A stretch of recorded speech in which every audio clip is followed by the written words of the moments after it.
Est-ce qu'on a un gros plan sur les yeux de... même dans les écrans pour que le public puisse voir? Pas de lentilles de contact, hein? Non, pas du tout. Regardez bien devant vous, ne bougez pas.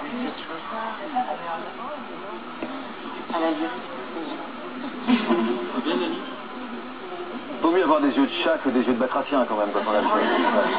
Et pourtant vous en avez souffert quand vous étiez plus jeune? Oui, beaucoup, ouais. Oh, ouais. Des moqueries, ça fait sur les garçons, beaucoup. Un jeu entre garçons au collège, au lycée. Quel jeu? Les jeux, c'était qui réussira à sortir avec le chat et la jeter après. Voilà. C'était vraiment celui qui allait y arriver à la fin de la semaine était content, quoi. Donc c'était vraiment un jeu. Jusqu'où était le mauvais humour, enfin l'humour de très mauvais goût de ces garçons?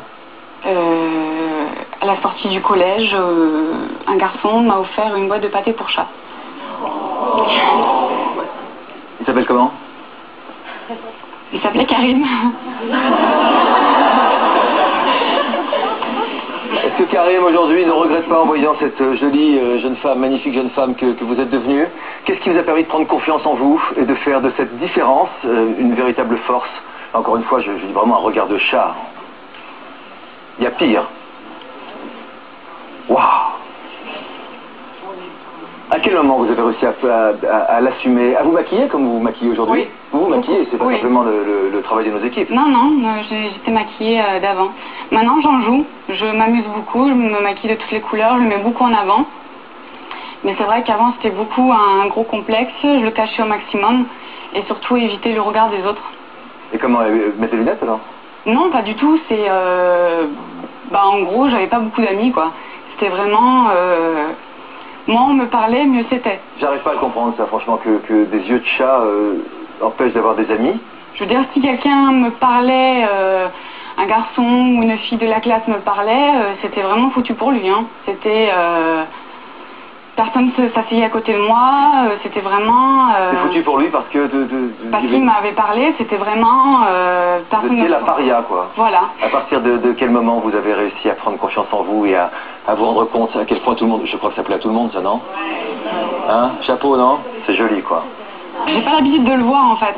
Donc ça fait bizarre comme ça à l'écran quand même. Ça impressionne. Mais sinon, c'est vrai que c'était... Même de temps en temps, c'est encore dur à le porter. Ah bon?